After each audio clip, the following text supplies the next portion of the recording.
할렐루야. 이 시간 하나님께서 하늘의 문을 여시고 우리 심령마다 넘치도록 은혜를 부어주시는 귀한 시간이 되기를 소망합니다. 먼저 우리 하나님의 말씀을 봉독하겠습니다. 오늘 하나님께서 주실 말씀은 창세기 2장 18절로부터 25절까지 말씀입니다. 저와 여러분이 한 절씩 교독하겠습니다.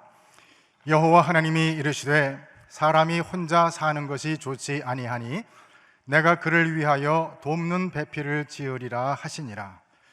여호와 하나님이 흙으로 각종 들짐승과 공중의 각종 새를 지으시고 아담이 무엇이라고 부르나 보시려고 그것들을 그에게로 이끌어 가시니 아담이 각 생물을 부르는 것이 곧 그 이름이 되었더라. 아담이 모든 가축과 공중의 새와 들의 모든 들짐승에게 이름을 주니라. 아담이 돕는 배필이 없으므로 여호와 하나님이 아담을 깊이 잠들게 하시니 잠들매 그가 그 갈빗대 하나를 취하고 살로 대신 채우시고 여호와 하나님이 아담에게서 취하신 그 갈빗대로 여자를 만드시고 그를 아담에게로 이끌어 오시니 아담이 이르되 이는 내 뼈 중에 뼈요 살 중에 살이라. 이것을 남자에게서 취하였은즉 여자라 부르리라 하니라. 이러므로 남자가 부모를 떠나 그의 아내와 합하여 둘이 한 몸을 이룰지로다. 아담과 그의 아내 두 사람이 벌거벗었으나 부끄러워하지 아니하니라. 아멘. 에덴 동산에서 하루는 아담이 밤늦게 동산을 쏘다니다가 늦게 집에 돌아왔습니다. 하와는 매우 화가 나서 아담에게 소리쳤습니다. 당신에게 다른 여자가 생겼죠? 아담은 기가 막히다는 표정으로 이렇게 말했습니다. 무슨 소리야? 이 세상의 여자는 당신뿐이잖아. 하지만 하와는 의심을 풀지 않았고 두 사람은 잠이 들 때까지 부부싸움을 했습니다. 얼마를 잤는지 아담은 누군가가 자기의 가슴을 어루만지는 바람에 잠이 깼습니다. 눈을 떠보니까 하와가 자기의 가슴을 더듬고 있는 것입니다. 아니, 당신 자지 않고 뭐 하는 거야? 그러자 하와가 말했습니다. 말 시키지 말아요. 지금 당신의 갈비뼈 숫자를 세고 있으니까. 아담과 하와 두 사람 외에는 그 누구도 존재하지 않았던 그 에덴 동산에 오직 하나뿐인 가정이었는데 무슨 문제가 거기에 있을 수 있었겠습니까? 그러나 어느 시대, 어느 사회, 어느 가정을 막론하고 이 가정 안에는 수많은 다이내믹이 일어나고 있어서 부부 사이에는 항상 갈등의 요인이 존재하고 있습니다. 이 땅의 가정들은 그 어느 가정이든지 예외 없이 모든 가정이 이미 그 안에 많은 문제와 갈등의 씨앗을 내포하고 있습니다. 그렇다면 오늘 이 시대의 가정들이 겪고 있는 갈등과 문제들은 얼마나 더 심각하겠습니까? 지금은 가정의 위기와 순환의 시대입니다. 가정이 내적으로도 이런 문제와 갈등을 내포하고 있는 데다가 외적으로는 이 악한 시대에 노출이 되어 있기 때문입니다. 예수님께서는 당신이 사셨던 그 시대를 가리켜서 악하고 음란한 시대라고 규정을 하셨는데 오늘 우리가 살고 있는 이 시대는 그때보다도 훨씬 더 악하고 음란한 시대가 되었습니다. 이러한 시대의 사탄의 가장 큰 타겟은 바로 가정입니다. 가정이 무너지면 기독교 신앙은 자동적으로 무너진다고 하는 것을 사탄은 알고 있습니다. 따라서 우리는 기독교 신앙과 가정을 분리해서 생각할 수가 없습니다. 가정은 기독교 신앙을 계승하고 유지하고 전파하는 가장 기본 단위입니다. 이 가정이 무너지면 기독교도 무너질 수밖에 없습니다. 그래서 사탄은 집중적으로 이 가정을 공격하고 있는 것입니다. 기독교 신앙의 가장 기초는 창조 신앙입니다. 하나님께서는 우주 만물을 창조하신 후에 마지막 단계로 인간을 창조하셨는데, 남자와 여자로 우리 인간을 창조하셨습니다. 그리고 오늘 본문에서는 남자에게 부모를 떠나 아내와 연합하여 한 몸을 이루라고 말씀하셨습니다.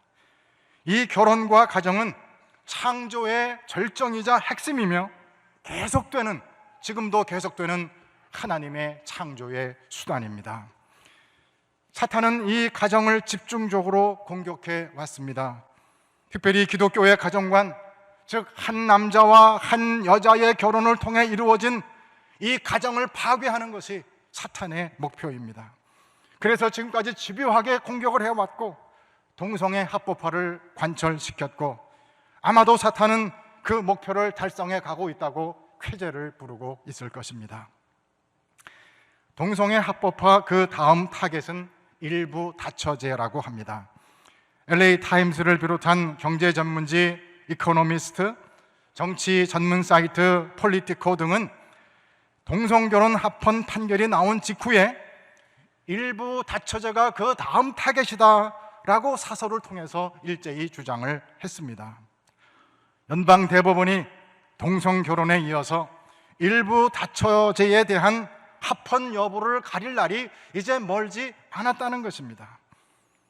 마지막 이때, 정말 어렵고 힘든 때인데 미디어가 동성결혼 이슈에 한눈을 팔고 있는 그 사이에 이미 일부 다처제 합법화를 위한 법정 투쟁은 시작이 된 것입니다.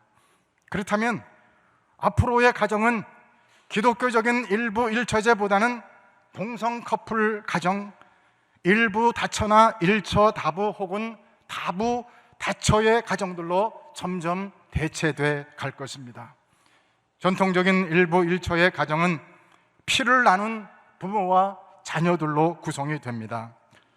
그러나 동성 커플이나 일부 다처나 다처 일부 그리고 다부 다처 가정은 거기에 여러 아버지, 여러 어머니, 그리고 특별히 동성 커플 같은 그런 커플은 입양된 그런 자녀들, 그리고 이런 다부 다처 이런 제도에서 아버지가 누군지 모르는 그런 자녀들로 앞으로 가정이 이루어지게 될 것입니다. 그것은 다름 아닌 가정의 해체를 의미하는 것입니다. 그렇다면 이러한 상황 속에서 자라난 아이들이 온전한 인격과 정서를 가진 그런 사람으로 성장을 할 수가 있을까요? 이러한 상황 가운데서 태어나고 자란 그런 아이들이 정말 하나님을 경외하는 믿음의 사람으로 온전하게 자라날 수가 있을까요? 말라기서 2장 15절 말씀은 하나님께서 일부 일처의 가정제도를 주신 이유를 이렇게 말씀을 하고 있습니다. 다 같이 한번 봉독하겠습니다. 시작. 한 분이신 하나님이 내 아내를 만들지 않으셨느냐? 육체와 영이 둘 다 하나님의 것이다. 한 분이신 하나님이 경건한 자손을 원하시는 것이 아니겠느냐? 너희는 명심하여 젊어서 결혼한 너희 아내를 배신하지 말아라. 하나님께서 일부 일처제의 그 가정제도를 만드신 것은 경건한 자손을 원하시기 때문입니다. 그렇다면 이 가정해체의 시대에 가장 큰 피해자는 누구일까요? 그것은 우리들의 자녀들일 것입니다. 자녀들은 우리의 미래입니다. 근데 가정의 해체로 인해서 우리들의 미래가, 우리 자녀들의 미래가 더 암울해지고 어두워지고 있다는 것입니다. 가정의 해체, 그리고 암담한 미래, 이것이 바로 사탄이 목표로 하고 있는 것입니다.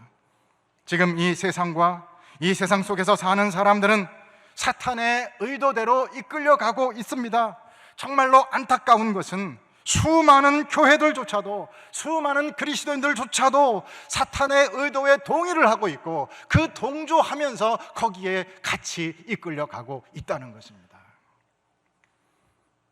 과연 우리는 우리가 사는 이 미국을 기독교 사회라고, 기독교 국가라고 말을 할 수가 있을까요? 데니스 프라이거라고 하는 보수 칼럼니스트는 동성애 합법화로 미국은 더 이상 기독교 국가가 아니라고 말하면서 이렇게 말했습니다.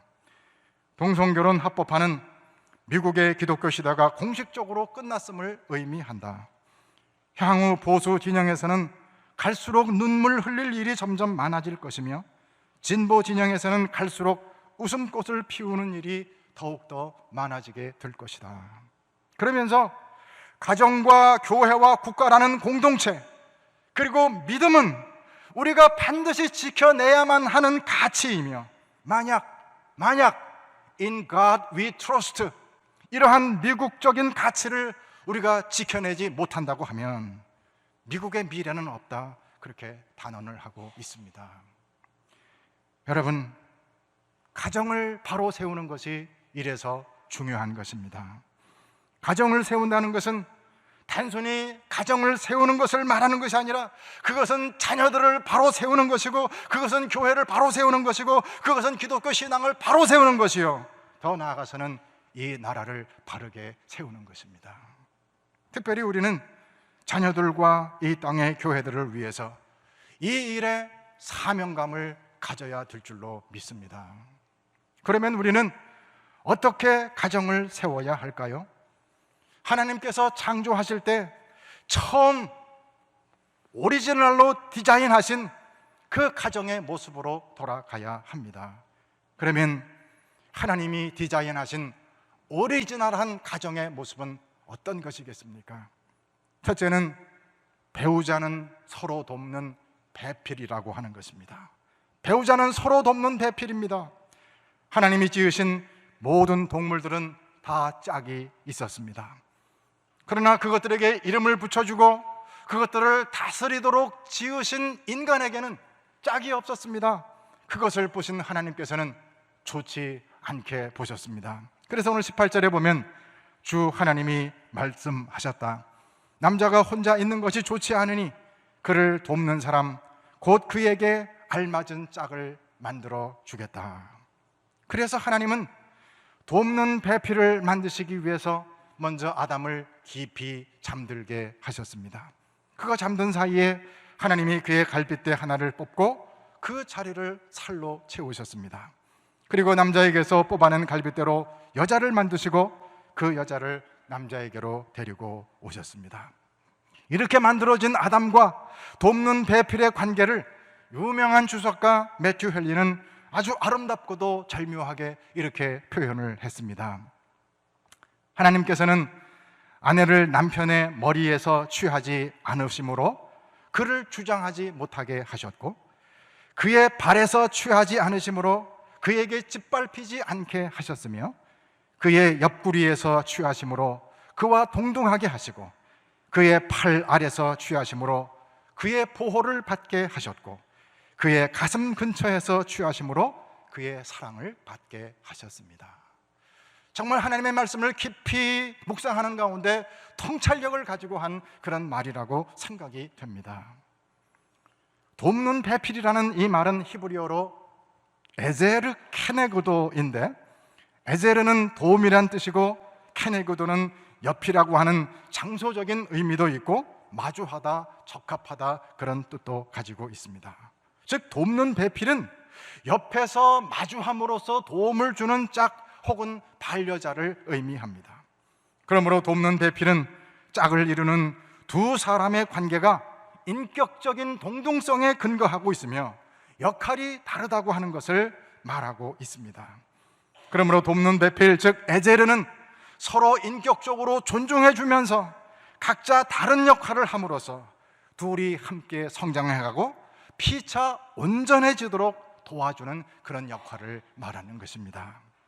이 돕는다는 단어는 구약 성경에 20번이나 나오고 있는데, 그 대표적인 구절, 이 말의 의미를 좀 더 깊이 이해하기 위해서 이 말이 쓰여진 대표적인 구절 한 서너 곳을 찾아보기를 원합니다.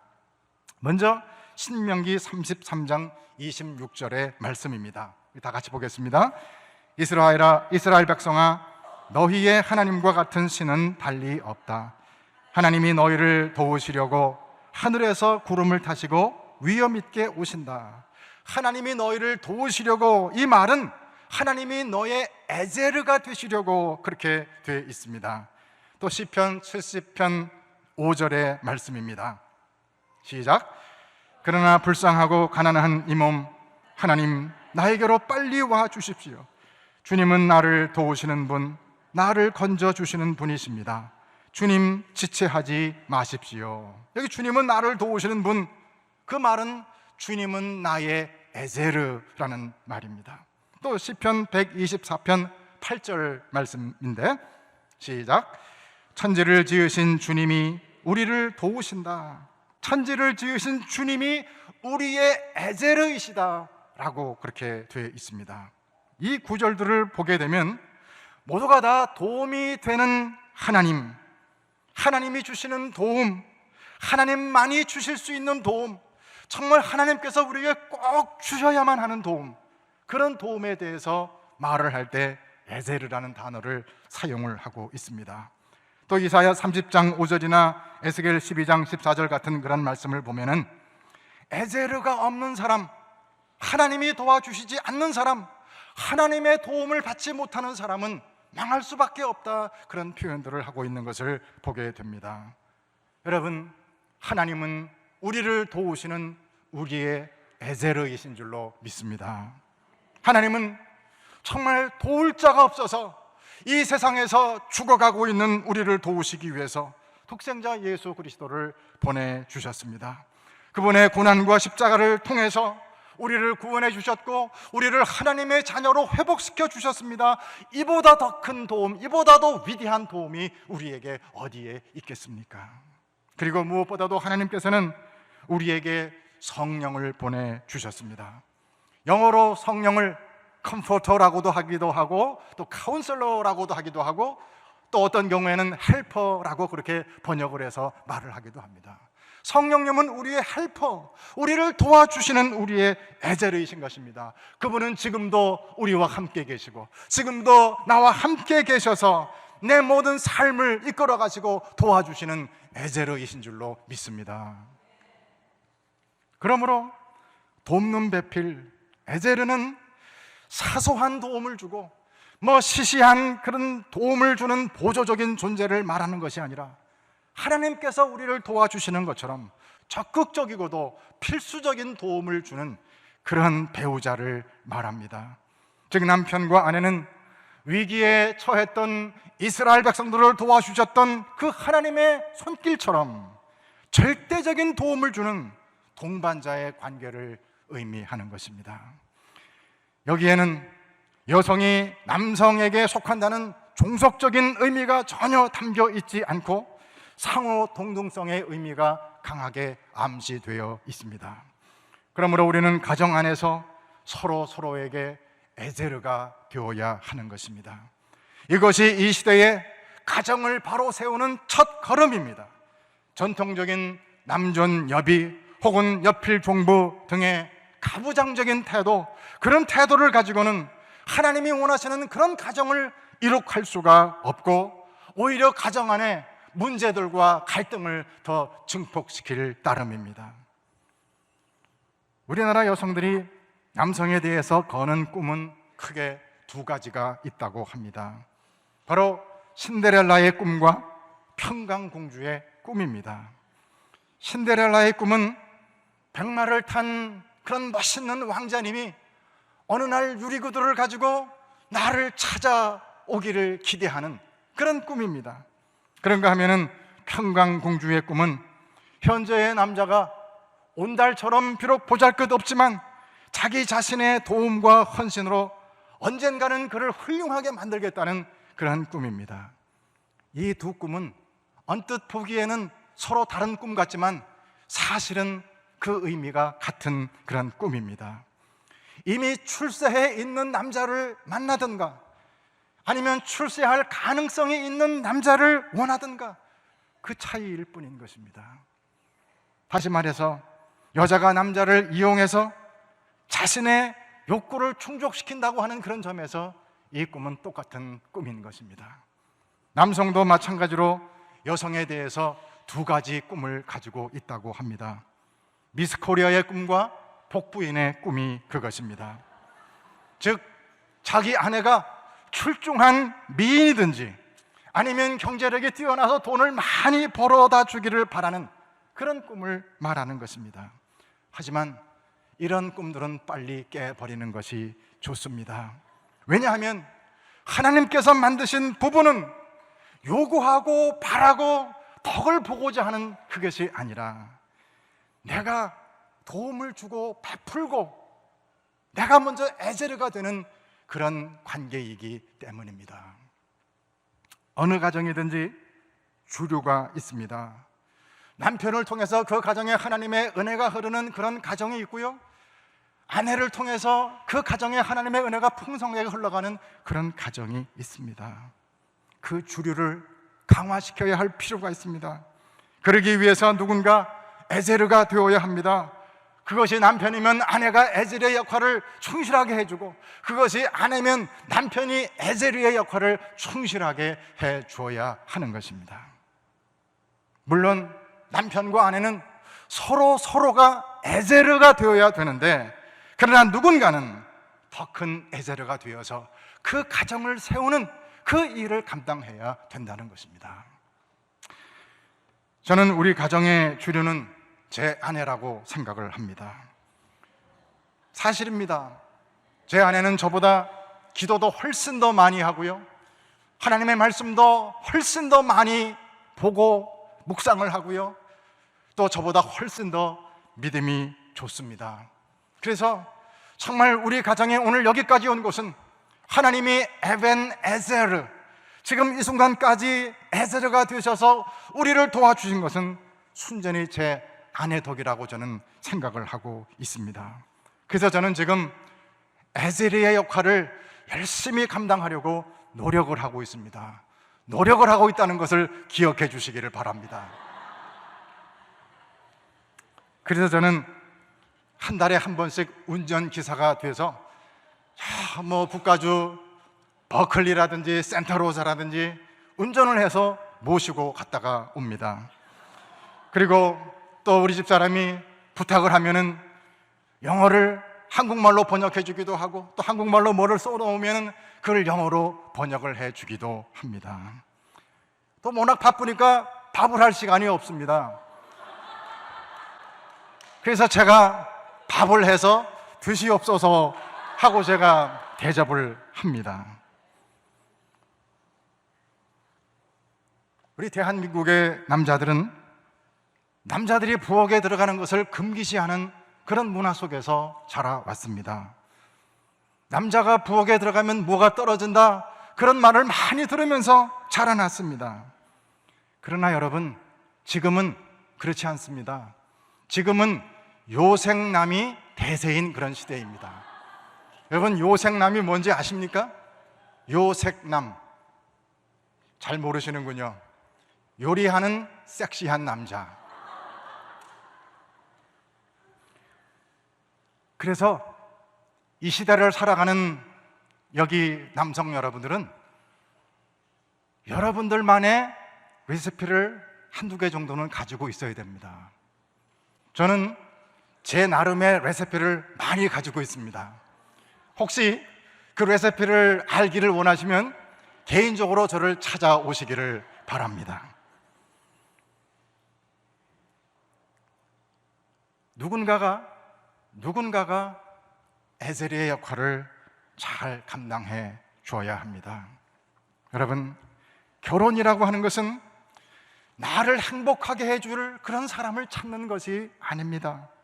좋은 배우자를 만나는 것 이상으로 더 중요한 것은 내가 먼저 좋은 배우자가 되는 것입니다. 다시 말해서 내가 에제르가 되는 것입니다. 누군가가 케네디 대통령이 한 말을 패러디해서 이렇게 말했습니다. 아내가 혹은 남편이 나에게 무엇을 해줄 것인가를 바라지 말고 내가 아내에게 혹은 남편에게 무엇을 해줄 것인가를 생각하라. 내 남편이 좋은 남편이 아니라고 불평하기 전에 나는 좋은 에제르인가를 먼저 생각해야 합니다. 내 아내가 좋은 아내라고 불평하기 전에 나는 좋은 에제르인가? 먼저 우리는 그것을 생각해야 하는 것입니다. 오늘 이 설교를 들으면서 아마 소외감을 느끼시는 그런 분들이 계실지도 모르겠습니다. 아직 가정을 이루지 못하신 분들도 계시고, 가정에서 상처받은 분들도 계시고, 그 상처가 아직 아물지 않은 그런 분들도 이곳에는 분명히 있을 것이기 때문입니다. 그래서 제가 정말 조심스럽게 말씀을 드립니다. 기도하는 마음으로 여러분들에게 말씀을 드립니다. 소외감을 느끼지도 마시고 낙심하지도 마시기를 바랍니다. 이 믿음의 공동체 안에는, 혹은 여러분들의 주변에는 여러분들의 도움의 손길을 필요로 하는 그런 분들이 많이 있습니다. 여러분, 그들의 에제르가 되셔서 그분들을 여러분의 가슴에 품고 돕고 또 에제르가 되려고 노력을 하십시오. 그리고 하나님 앞에 기도하시기 바랍니다. 하나님, 저에게도 에제르를 허락해 주시옵소서.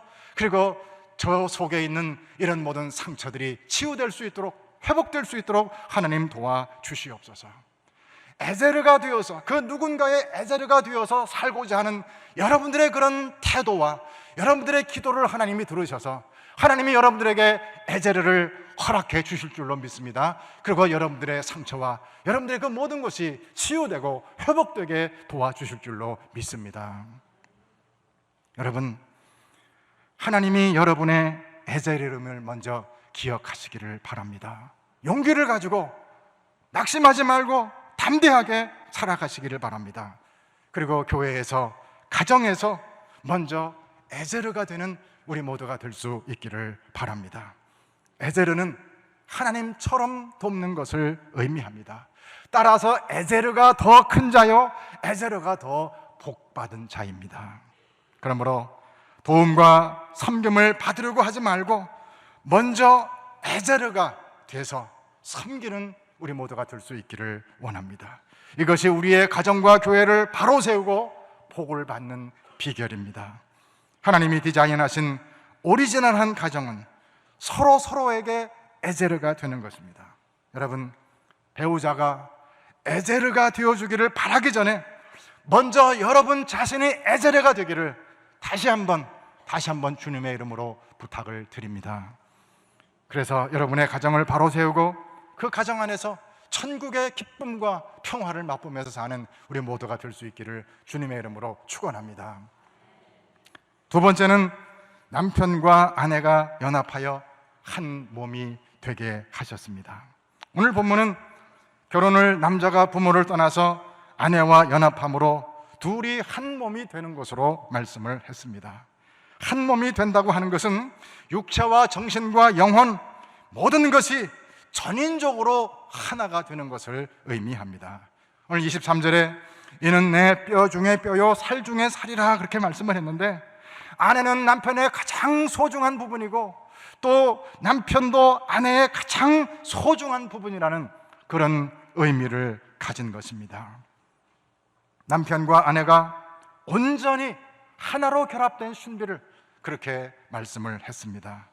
이러한 하나님은 오직 이기심을 넘어서서 상대방의 약점과 허물까지도 포용하는 그런 사랑을 우리 각자에게 요구하고 있습니다. 저는 여기서 중세의 유명한 영성가요, 수도원 개혁자요, 탁월한 설교자였던 성 버나드의 4단계의 사랑을 소개해드리고 싶습니다. 이 사랑의 4단계는 하나님께 대해서 적용이 되는 것이지만 이것은 부부에게도 똑같이 적용될 수 있다고 믿기에 여러분들에게 말씀을 드립니다. 사랑의 제1단계는 자신을 위해서 자신을 사랑하는 것입니다. 이것은 이기적인 사랑으로 오직 본능에 의해서 자신만을 사랑하는, 자기만 알아달라고 하고 자기에만 모든 것을 향하게 하는 그런 것을 말합니다. 이 단계를 넘어서 사랑이 다음 단계로 뛰어넘어가기 위해서는 말씀으로 부단히 훈련을 받아야 한다고 했습니다. 두 번째는 자신을 위해서 하나님을 사랑하는 것입니다. 이 단계에 이르면 하나님을 사랑하긴 하지만 여전히 그 동기는 자기 자신에게 있습니다. 복을 받기 위해서, 자기가 잘 되기 위해서 하나님을 사랑하는 것입니다. 제3단계는 하나님을 위해서 하나님을 사랑하는 것입니다. 영혼이 하나님의 선하심을 경험하고 하나님이 너무 좋기 때문에 하나님을 사랑하게 됩니다. 하나님이 하나님이시기 때문에 사랑하는 것이고, 이 사랑으로 이웃과 하나님에 속한 모든 것을 순수한 마음으로 사랑을 하게 됩니다. 그리고 마지막 4단계는 하나님을 위해서 자기 자신을 사랑하는 것을 말합니다. 사랑이 이 단계에 이르면 하나님은 모든 것에 모든 것이 되심으로 오직 하나님의 뜻만 구하면서 살게 됩니다. 그리고 어떤 고난과 핍박과 어려움을 당해도 하나님께서 나를 위해서 독생자 예수 그리스도를 보내주셨다고 하는 것, 그리고 그 사랑으로 지금도 나를 붙들고 계시다는 것을 깨달으면서 언제나 자기 자신을 긍정하면서 그 모든 상황을 이겨내게 됩니다. 이 사랑은 인간의 노력으로는 될 수 없고 오직 성령의 능력으로만 된다고 말을 했습니다. 부부간의 사랑도 그런 것 같습니다. 첫째는 이기적으로 자신만을 사랑해 달라는 그런 사람이 있습니다. 오직 배우자로부터 뭔가를 자꾸만 받으려고만 하는 것입니다. 두 번째는 자신을 위해서 배우자를 사랑하는 사람이 있습니다. 뭔가를 기대하면서 사랑을 합니다. 조금 주고 많이 받으려고 기대를 합니다. 계산적인 사랑입니다. 셋째는 배우자를 위해서 배우자를 사랑하는 것입니다. 하나님이 내게 주신 내 남편이요, 내 아내이기 때문에, 하나님이 짝지어 주신 내 귀한 배우자이기 때문에 그를 끝까지 사랑하고 믿어주는 것입니다. 네 번째는 배우자를 위해서 나를 사랑하는 것입니다. 내가 잘 되는 것이 결국에는 배우자를 위한 것이기에 그를 위해서 나를 사랑합니다. 어떤 고난과 역경 속에서도 사랑하는 배우자가 내 옆에 있기에 끝까지 견뎌내고 이겨냅니다. 이 단계에 이르러야 그 부부는 하나가 되었다고 말할 수 있습니다. 바라기는 우리 교회의 모든 가정들이 이런 하나됨의 풍성한 은혜를 누릴 수 있기를 바랍니다. 이렇게 하나가 되기 위해서는 우리가 성령님의 도우심을 구하면서 의지적으로 노력을 해야 합니다. 성 버나드는 우리를 그리스도의 신부라고 하면서 우리는 온전한 사랑으로 그리스도와 결혼함으로써 그와 하나가 되는 것이다 라고 했습니다. 그리고 이 하나됨은 사랑하는 자의 의지와 사랑을 받는 자의 의지가, 두 의지가 서로 하나 되는 것이다 그랬습니다. 다시 말해서 그리스도와 결혼한다고 하는 것은 본질에서 그분과 똑같아지는 것을 의미하는 것이 아니라 의지가 서로 화음을 이루는 것이다. 의지가 서로 화음을 이루는 것이다. Not oneness of substance, but harmony of two wills. 두 의지가 서로 하모니, 화음을 이루는 것이다. 주님의 의지와 내 의지가 서로 아름다운 하모니를 만들어내는 것, 이것이 주님과 결혼한다는 그런 의미입니다. 여러분, 가정도 그렇습니다. 결혼을 해서 가정을 이룬다고 하는 것은 사랑하고자 하는 남편의 의지와 아내의 의지가 서로 화음을 이루는 것입니다. 저는 음악에 썩 재능이 있지는 않지만 저는 음악을 매우 좋아합니다. 그래서 저는 클래식 음악을 많이 듣는 편이고 또 합창단에서 노래를 하는 것도 아주 좋아합니다. 한때는 목사 합창단에서 활동을 하기도 했고 지금은 일부 찬양대에서 베이스 파트를 섬기고 있습니다. 그것은 제가 이 하모니를 너무너무 좋아하기 때문입니다. 심포니나 콘체르토 같은 연주를 들어보면 서로 음색이 다른 악기들의 조화, 그 조화가 너무 아름답게 들립니다. 합창단에서 노래를 할 때도 하모니가 너무 좋아서 때로는 전율을 느끼면서 찬양을 하거나 노래를 할 때가 많이 있는 것을 경험을 합니다. 화음은 조화요 아름다움입니다. 화음은 제 마음에 천국과도 같은 그런 평화와 기쁨을 가져다가 줍니다. 여러분, 가정은 독창을 부르는 것이 아니라 이중창의 하모니를 만들어내는 곳입니다. 독창을 부를 때는 마음껏 소리를 질러도 괜찮습니다. 그러나 듀엣을 부를 때는, 합창을 부를 때는 각자 파트의 소리를 내되 다른 사람의 목소리를 들으면서 하모니를 만들어 가야 합니다. 이 좋은 하모니는 한 번에 이루어지지 않습니다. 연습에 연습을 거듭하고 훈련에 훈련을 거듭해야 하모니가 만들어집니다. 거듭되는 훈련과 연습을 통해서 상대방의 목소리를 들으면서 내 목소리를 조절을 해야, 그래야 하모니가 만들어집니다. 찬양대가 매일 1시간 전에 와서 열심히 연습하는 것도, 훈련에 훈련을 거듭하고 연습에 연습을 거듭하는 것도 그런 하모니를 만들어내기 위해서입니다. 저는 시인 정지용의 시에 곡을 붙인 향수라는 노래를 참 좋아하는데, 유튜브에 들어가 보면은 여러 사람들이 그 노래를 부른 것이 나옵니다. 저는 그 중에 특별히 손준호와 김소현이라는 부부가 부른 듀엣과 테너 박인수와 이동원이 부른 듀엣을 참 좋아합니다. 어릴 적에 향수를 자아내게 해주는 그 시의 내용과 너무도 아름다운 멜로디와 하모니는 들을 때마다 소름이 끼치도록 감동적인 것을 늘 느낍니다.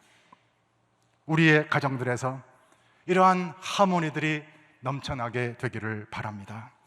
또한 우리의 교회 안에서도 이런 아름다운 하모니가 가득하기를 바랍니다. 여러분, 지금 이 세상은 부조화로 가득 차 있고요, 이 세상은 불협화음의 소리로 가득 차 있습니다. 이런 세상은 조화를 보기 원하고 화음을 듣기를 원합니다. 하모니를 듣기 원합니다. 이 믿음의 공동체 안에서 이런 아름다운 하모니가 늘 울려 퍼짐으로 말미암아 많은 사람들이 합창을 듣기 위해서 이곳으로 몰려들고, 많은 사람들이 합창의 대열에 참여하기 위해서 이곳으로 몰려드는 놀라운 역사가 있게 되기를 바랍니다.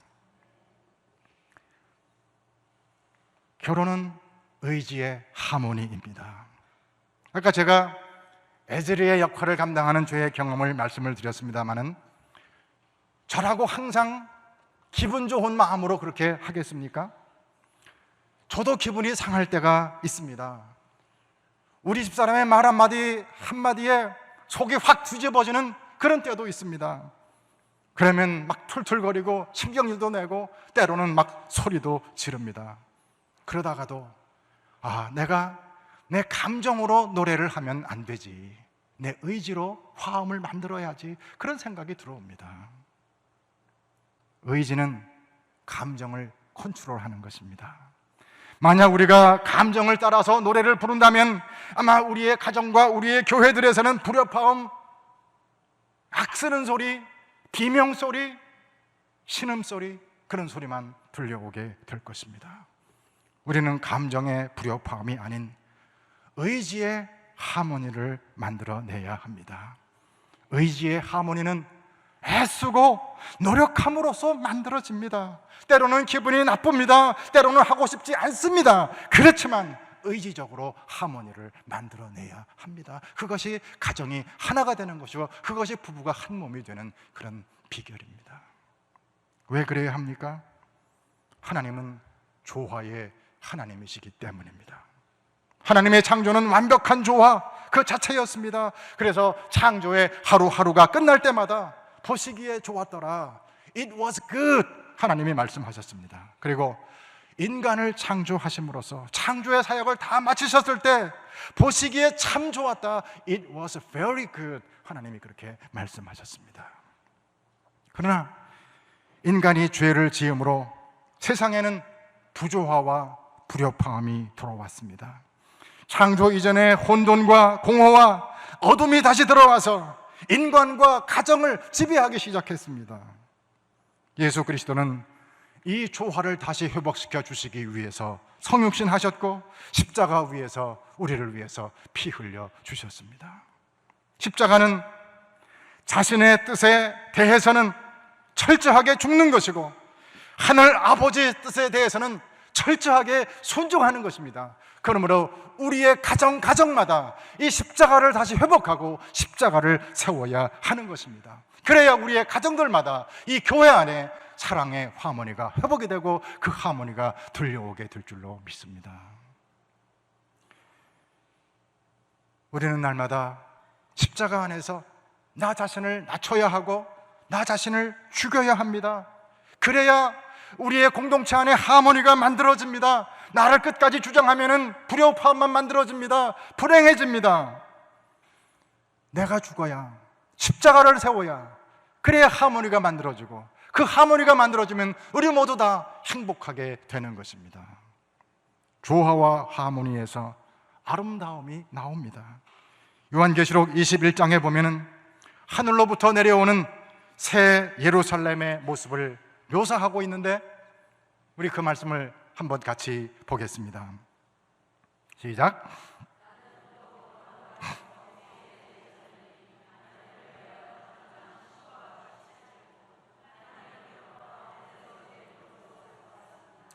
그 도성은 네모가 반듯하여 가로와 세로가 같았습니다. 그가 자막대기로 그 도성을 재어보니 가로와 세로와 높이가 서로 똑같이 12,000 스타디온이었습니다. 하늘에서 내려오는 이 새 예루살렘의 모습은 가정의 회복된 모습이자 교회의 회복된 모습을 말하고 있는데, 근데 그 모습은 남편을 위하여 단장한 신부와 같았다라고 했고, 네모가 반듯했다고 했고, 자로 재어보니까 가로와 세로와 높이가 다 똑같았다라고 말하고 있습니다. 다시 말하면은 완전한 조화를 이루고 하모니를 이루었다는 말입니다. 이 조화에서 진정한 아름다움이 나옵니다. 현재 우리의 가정들에서는 아마도 부조화의 모습이 지배적이고 불협화음의 소리가 더 많이 들릴지도 모르겠습니다. 우리의 그런 부조화의 모습과 불협화음의 소리를 보고 들으면서 조화와 하모니를 꿈꾸고 소망하는 이 아침, 이 시간이 되었으면 좋겠습니다. 그리고 우리의 에제르여 헬퍼이신 성령님의 도움을 구하면서 아름다운 조화와 하모니를 만들기 위해서 의도적으로 노력을 기울이고 그 노력을 시작하는 우리 모두가 되었으면 좋겠습니다. 성도 여러분, 지금은 가정과 교회의 위기 시대입니다. 이런 시대에 우리는 가정들과 교회를 바로 세우는 이런 귀한 사명으로 부름을 받았습니다. 먼저 우리의 에제르가 되시는 성부, 성자, 성령 삼위일체 하나님을 의지하면서 늘 그분께 도움을 요청하시기를 바랍니다. 그리고 가정 안에서 나의 배우자가 내게 먼저 에제르의 역할을 해주기를 기대하지 말고 먼저 내가 에제르가 되셔서 다가가시기를 바랍니다. 가정생활을 한다고 하는 것은 의지의 화음을 만들어내는 것입니다. 내 감정의 노래를 부르는 것이 아니라 의지의 노래를 부르는 것입니다. 그래서 아름다운 하모니를 만들어내는 그런 아름다운 가정들이 다 될 수 있기를 바라고, 이 마지막 시대에 정말 가정들이 어려움을 당하는 이 때에 여러분의 가정들은 정말 아름다운 그런 조화의 모습을 다 회복해서 하나님께서 여러분을 통해서 이 세상에 빛을 던지고 귀하게 쓰시는 놀라운 역사가 있게 되기를 축원합니다. 마지막으로 내일 선교를 떠나시는 김성수 장로님, 이정웅 장로님, 그리고 박영백 집사님을 축복합니다. 말라위에 가셔서 도움을 필요로 하는 그들에게 정말 에제르같이 에제르의 사역을 감당하실 수 있기를 바랍니다. 하나님이 도우시는 그런 손길처럼, 하나님이 보살피시는 그런 손길처럼 그들을 잘 돌보시고 많은 씨앗들을 뿌리시고 건강한 모습으로 승리하고 돌아오시기를 주님의 이름으로 축원을 드립니다. 이제 우리 다 같이 함께 찬양을 부르겠습니다. 여러분, 여러분의 가정에 대한 꿈을 꾸시기를 바랍니다. 여러분이 에제르가 되셔서 여러분의 가정을 세우는 그런 꿈을 꾸십시오. 서로 에제르가 되어서 여러분의 가정을 아름답게 세우는 그런 꿈을 꾸시기를 바랍니다. 우리의 에제르 되시는 하나님의 도움을 받고 서로 돕는 가운데 에덴 동산 같고 천국 같은 그런 가정으로 회복되어지는 그런 꿈을 우리 모두 시간 꿀 수 있기를 원하고, 그 꿈을 담아서 우리의 고백을 담아서 우리 이 찬양을 함께 부르겠습니다. 어제 제가 하모니에 대해서 말씀을 드렸는데 여러분 이 찬양을 4부로 한번 우리가 다 같이 불러봤으면 좋겠습니다. 그래서 엘토 하실 수 있는 분들은 엘토를 크게 하시고요, 테너 하실 수 있는 분은 테너 하시고 베이스 하시고 4부로 아름다운 하모니를 우리가 이 찬양을 통해서 한번 만들어 봤으면 좋겠습니다. 세차성가 559장입니다.